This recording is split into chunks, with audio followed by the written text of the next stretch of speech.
Well, Juneteenth commemorates the date when the final group of slaves learned they were free. And tonight, people gathered in front of the civil courts downtown to observe another piece of black history. Our Pepper Baker joins us live with the unveiling of the Freedom Suits Memorial. Pepper? Mike, one of the best ways to celebrate Juneteenth is to commemorate the black history right here in St. Louis. Now, this is the new Freedom Suits Memorial, where you can see the hundreds of enslaved plaintiffs who sued for their freedom in the 1800s. 10 years ago, on June the 8th, where were you?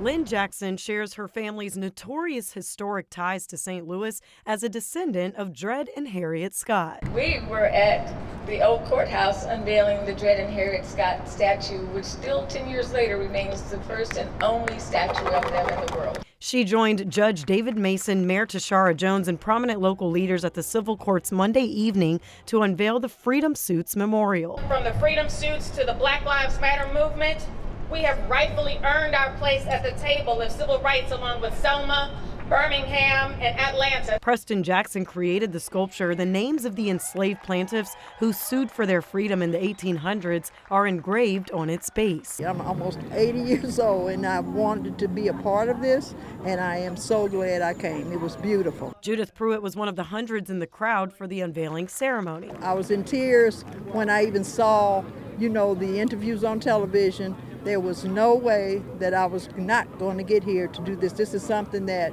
will be in my heart forever. Other St. Louisans shared mutual feelings of what this piece of history means to them. This statue and the message and the brave people whose names are going to surround it, as I understand, that's a story that needs to be told. Hopefully people within the city, people outside of the city, come and check out this monument. It's history. Myself, I got a lot to be thankful for what they went. They kind of like paid the groundwork for us,